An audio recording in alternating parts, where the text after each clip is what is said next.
जय हिंद। मैं हूं करण दानवीर और आप देख रहे हैं मेरा यूट्यूब चैनल दानवीर सिंह। आज हम बात पाकिस्तान की करेंगे। पाकिस्तान में गुजरे वाक़े की जिसने पूरी दुनिया को हिला दिया, ख़ास तौर से इस पूरे खित्ते को। वो वाक़या हुआ सियालकोट में। सियालकोट के अंदर कल एक जुनूनी हुजूम ने एक मासूम श्रीलंकाई मूल के मैनेजर को मार दिया। और क्यों मार दिया?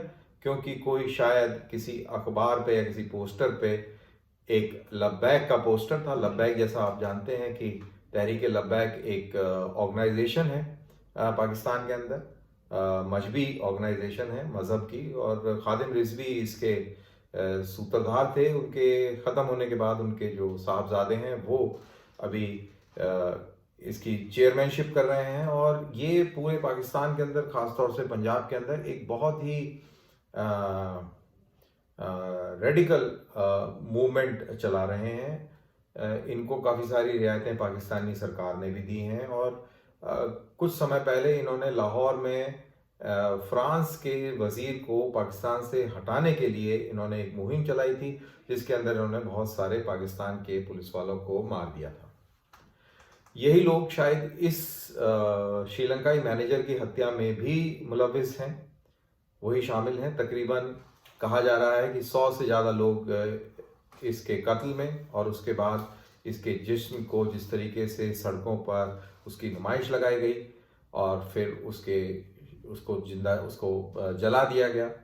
और उसके ये सारे वीडियोस बहुत ज़्यादा सोशल मीडिया पर चल रहे हैं। बहुत ही हॉरिफिक वीडियोस हैं। उनको देखकर आपको बहुत ही अजीब सा लगेगा, बहुत ख़राब लगेगा।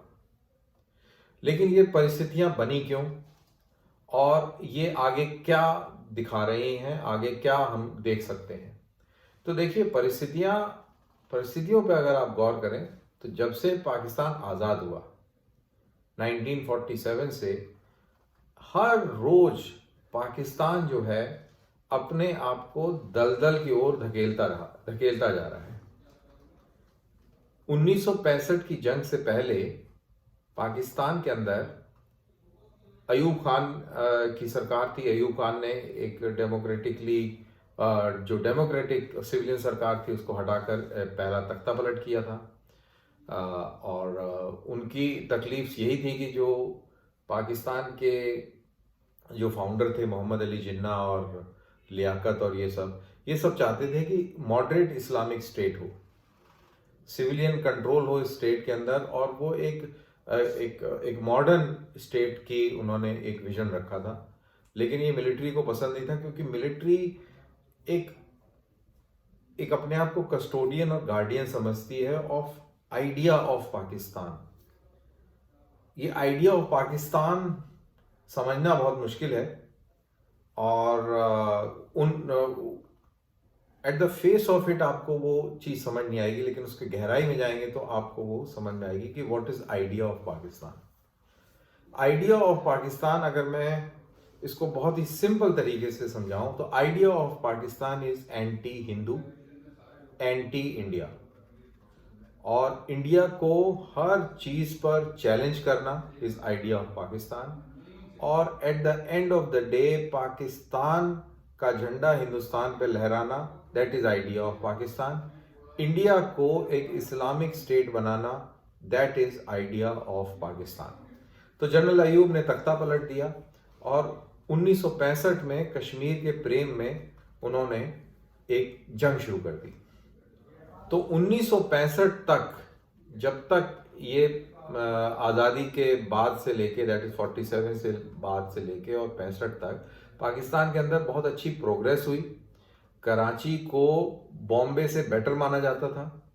और पाकिस्तान के अंदर उनकी जीडीपी भी अच्छी थी, इकोनॉमी भी इंडिया से अच्छी थी।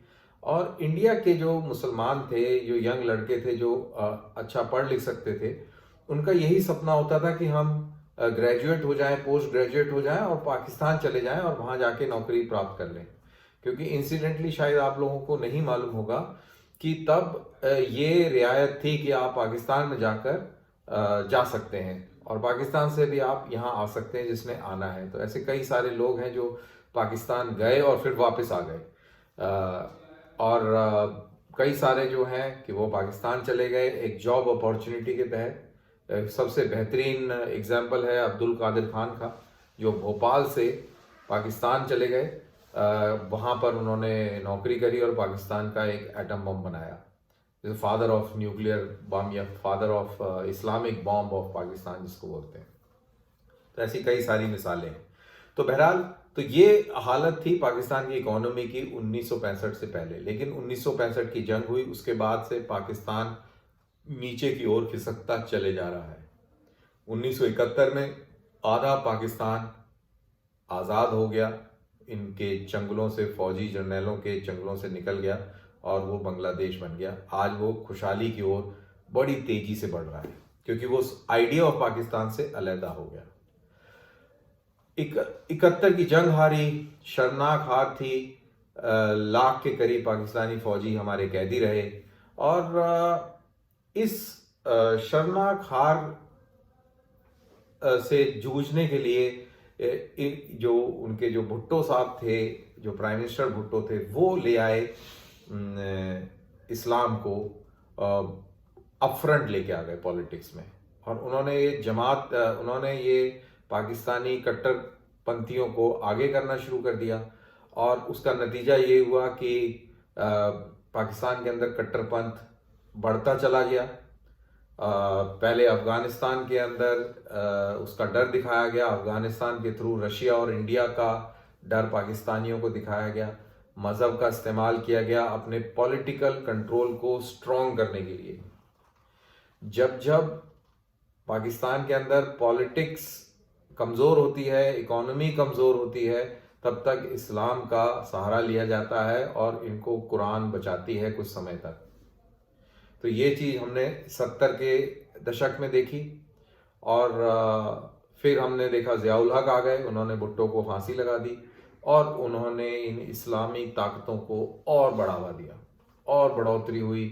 मदरसों की बहार हो गई, दुनिया भर के मदरसे हो गए, इस्लामी तालीम लोगों को देनी शुरू कर दी, बहुत ज़ोर शोर से देनी शुरू कर दी और वो वाली तालीम देनी शुरू कर दी कि ये लोग जंगजू और जंगवी हो गए, क्योंकि लड़ाई अफगानिस्तान में लड़नी थी रशियंस के खिलाफ। अमेरिकन पैसा था, मिडिल ईस्ट के अरब भी थे उसके अंदर और मुस्लिम ममालिकों के लोग भी थे। और एक ये बहुत बड़ी अपॉर्चुनिटी एक पाकिस्तान को मिली कि वो अपने यूथ को इस तरफ चैनलाइज करके, एनर्जीज इस तरफ चैनलाइज करके, और वो एक एग्रेसिव एनवायरनमेंट पैदा करें जिसका इस्तेमाल सब्सिक्वेंटली वो कश्मीर को हथियाने में इस्तेमाल करेंगे।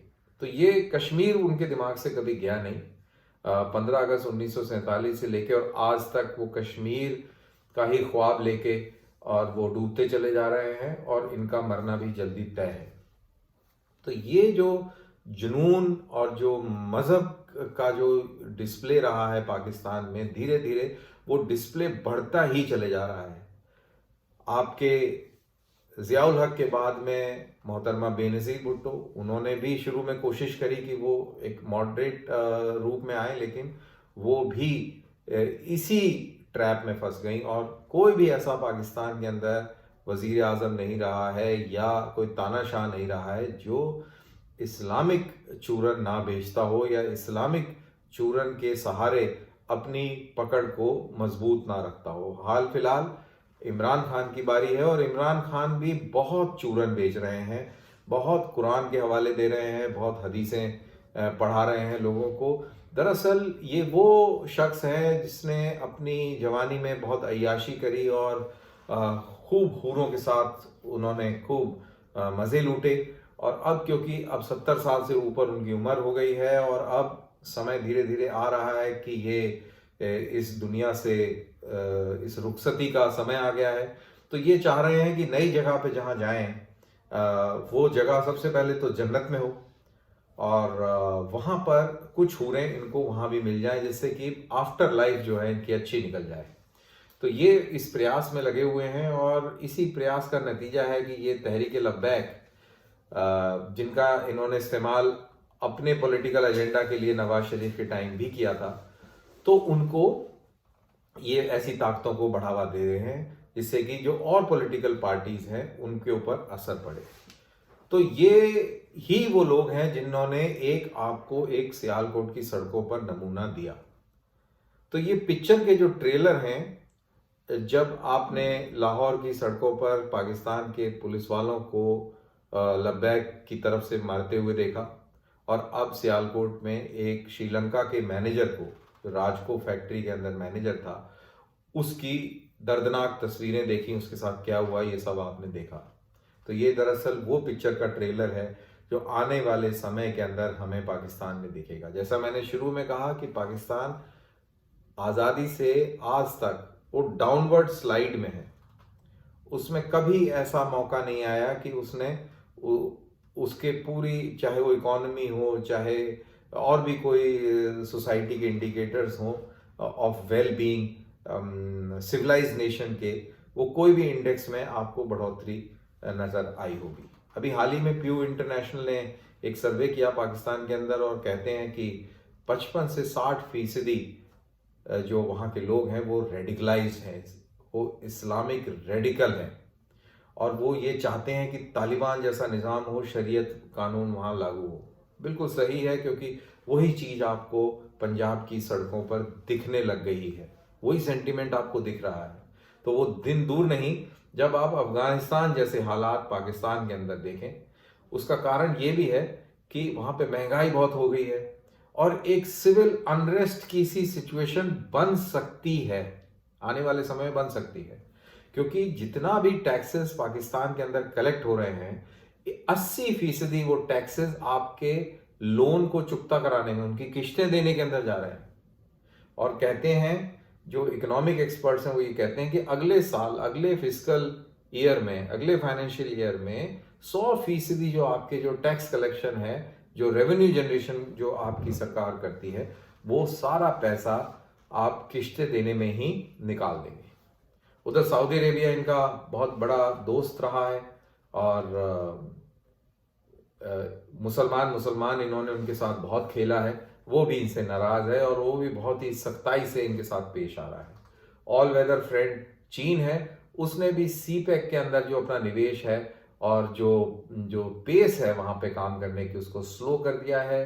वो भी पाकिस्तानियों से खुश नहीं है, और पाकिस्तान के इन्हीं कट्टरपंथियों ने चीन के कई सारे वर्कर्स को अलग अलग जगह पर मारा है, और सिक्योरिटी को लेकर भी चीनी काफ़ी परेशान है। साथ ही साथ वो पाकिस्तान की फौज का करप्शन देखकर भी हैरान है, क्योंकि इतना ज़बरदस्त करप्शन है। वो उस सब को देखते हुए भी उन्होंने अपने हाथ जो है सीपैक से पीछे खींचे हैं। तो ये इकोनॉमिक डाउनस्लाइड, इकोनॉमिक डाउन टर्न, फिर आपका इस्लामिक रेडिकलाइजेशन, और इमरान खान और फौज की जो आखिरी कोशिशें चल रही हैं पाकिस्तान को इकट्ठा रखने की, उसके अंदर बेतहाशा इस्लामी हिस्ट्री का इस्तेमाल करना, इस्लामिक रेफरेंसेस का इस्तेमाल करना, और लोगों को वो यही उम्मीद रख रहे हैं कि शायद लोग इसी इस्लामिक चूरन को खाकर और वो नशे में आ रहेंगे, और वो ये सब दुख दर्द भूल जाएंगे जो महंगाई की वजह से हो रहा है, और इनका काम बढ़िया चलता रहेगा। तो लेकिन चलेगा कि नहीं चलेगा? मेरे हिसाब से नहीं चलेगा, क्योंकि अभी तक का एक्सपीरियंस, पिछले 70-75 साल का एक्सपीरियंस ये है कि जैसा मैंने पहले भी कहा, दूसरी बार कहा, और अब तीसरी बार कह रहा हूं कि पाकिस्तान के अंदर कोई भी ऐसा इंस्टेंस नहीं है जिसमें आप देखेंगे कि ये अपवर्ड इनका ग्राफ है। सिर्फ एक चीज के अंदर उनका ग्राफ अपवर्ड है, रेडिकलाइजेशन के अंदर। दूसरी चीज में जो अपवर्ड ग्राफ है वो है इस्लामाइजेशन या करप्शन, या आपकी फौज की जो ताकत है उसके अंदर। इसके अलावा और वहां पे कोई भी चीज के अंदर आप तरक्की नहीं देखेंगे। अब इसके आगे हम क्या देखने वाले हैं?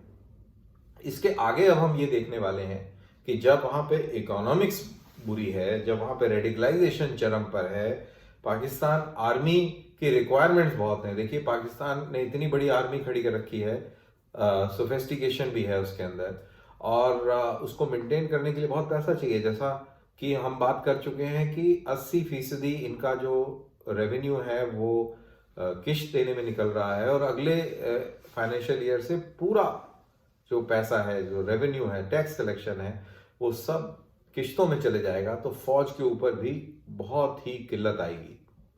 और इसकी एक सबसे बेहतरीन मिसाल अभी 2 दिन पहले, इनफैक्ट कल ही, नॉट 2 दिन पहले, एक ही दिन पहले आपने देखी कि किसी स्टाफ ने, इनके एम्बेसी स्टाफ ने सर्बिया के अंदर, उसने ट्वीट किया कि 3 महीने से तनख्वाह नहीं मिली है, बच्चों की फीस देने के लिए पैसे नहीं हैं।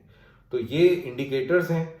और अगर आप इंटरनेट को सर्च करें तो कई सारे लोगों ने पाकिस्तान के कैपिटल इस्लामाबाद में प्रदर्शन किए थे। ये गवर्नमेंट मुलाजिम थे जिनको अपनी तनख्वाहों को लेकर काफ़ी मसले थे, और उन्होंने काफ़ी डेमोन्स्ट्रेशन करे थे इस्लामाबाद के अंदर। मेरे ख्याल से 2 या 3 महीने पुरानी बात है, और उनको पीट पीट कर पाकिस्तान की फौज, पाकिस्तान की पुलिस ने उनको खदेड़ा था। तो ये छोटे छोटे इंडिकेटर्स हैं जो कि किसी दिन भी ये चिंगारी बन के एक फुल ब्लोन सिविल वॉर के अंदर तब्दील हो सकते हैं। और ऐसी सिचुएशन के अंदर इंडिया को बहुत बहुत अलर्ट रहना पड़ेगा। फौजें अलर्ट रहती हैं, और आई एम वेरी श्योर जो लोग इस चीज़ को समझते हैं वो बखूबी इस चीज़ का ख्याल रखेंगे कि हमें कितना अलर्ट होने की ज़रूरत है। क्योंकि फिर जब सिविल वॉर टाइप सिचुएशन होगी तो देखने में आया है, हिस्ट्री गवाह है कि जो तानाशाह फौजें होती हैं वो किसी एडवेंचरिज्म में चली जाती हैं, और लोगों का ध्यान भटकाने के लिए, लोगों के अंदर एक जुनून और जज्बा पैदा करने के लिए। क्योंकि पाकिस्तान के अंदर anti India, anti Hindu hate बहुत ज़बरदस्त है, और इंडिया के नाम पर वो लोग एक साथ इकट्ठे हो जाते हैं। बट इंसिडेंटली वो अब कम होने लगे हैं, क्योंकि लोगों को पता लग गया कि ये हमारी फौज और हमारी जो सरकार है ये हमें बेवकूफ़ बनाती है। तो इसी चीज़ से बचने के लिए हमको पूरी तरह अलर्ट रहना पड़ेगा। और दूसरी चीज़, और बहुत इंपॉर्टेंट चीज़, वो ये है कि जब पाकिस्तान के अंदर सिविल वॉर होगा, और जो कि होना निश्चित है, तो बहुत सारे रेफ्यूजीज़ का हिंदुस्तान की तरफ रुख करना लाजमी है। और उस सिचुएशन में हम एक्चुअली नहीं चाहेंगे कि वो रेफ्यूजीज़ हमारे पास आएँ। उस सिचुएशन में हमें बॉर्डर की डिफेंस भी मजबूत रखनी पड़ेगी, और हमको कंटिजेंसी प्लानिंग भी करनी पड़ेगी कि अगर ऐसी सिचुएशन हो जाए तो कैसे इस रेफ्यूजी के हजूम को चैनलाइज करके इनके लिए रेफ्यूजी कैंप्स बना के, और फुल्ली गार्डेड। बिकॉज देखिए, आदमी इंसान सब हैं, लेकिन इस खोपड़ी के अंदर क्या है उस पर डिपेंड करता है कि ये इंसान किस तरीके का काम करेगा। और वहाँ की जो खोपड़ियाँ हैं पाकिस्तान की, वो पूरी तरह पोल्यूटेड हैं, और उनके अंदर इस्लामिस्ट कैंसर जो है वो पूरी तरह से फैल चुका है, और वो उस जिन ने उनको काबू कर रखा है। इसीलिए वो इस तरीके की हरकतें करते हैं। लिंचिंग यहाँ भी हुई है, लेकिन उस तरीके से, जिस तरीके से आपने पाकिस्तान में देखा, ऐसा नहीं है। और इंडिया के जो लोग कंपैरिजन करते हैं उनको ये बता दें कि यहाँ पर मुश्किल से इक्का दुक्का 1 या 2% इस तरीके की रेडिकल पॉपुलेशन होगी, लेकिन पाकिस्तान के अंदर ऐसा नहीं है। तो इन खतरों से जूझने के लिए हमको एकदम इसके ऊपर वॉर गेमिंग करते रहना चाहिए, और हमें कौन कौन सी हालात पैदा हो सकते हैं उनके बारे में सोच कर और उनकी तैयारी करनी चाहिए। पाकिस्तान की फौज की तरफ से भी समस्या आ सकती है, और बिल्कुल मेरे को लगता है कि फर्स्ट प्रायोरिटी उससे डील करने की है। उसके बाद में वहाँ पे जो रेफ्यूजी क्राइसिस बनेगा उसको डील करने की, साथ ही साथ जो इस्लामिस्ट जो हैं, जो टेररिस्ट हैं पाकिस्तान के अंदर, उनको कैसे डील किया जाए, जो तालिबानी लोग हैं उनको कैसे डील किया जाए, उसकी भी तैयारी हमें रखनी पड़ेगी। तो हमें ये 3 फ्रंट से हमको ये बहुत भारी खतरा है, एक तालिबान टाइप टेररिस्ट से, एक पाकिस्तानी फौज से, और अगर वहाँ सिविल वॉर होती है तो वहाँ के रेफ्यूजीज से, जिसका हमारे ऊपर, हमारी सिक्योरिटी के ऊपर और हमारी इकोनॉमी के ऊपर बहुत गहरा और बहुत ख़राब असर पड़ सकता है। तो बहरहाल ये आज का वीडियो इतना ही। आपने समय निकाला, देखा, बहुत बहुत शुक्रिया। इसको प्लीज़ लाइक कीजिए, शेयर कीजिए, और मेरे चैनल को सब्सक्राइब भी कीजिए। जय हिंद। फिर करते हैं मुलाकात किसी नए टॉपिक के साथ।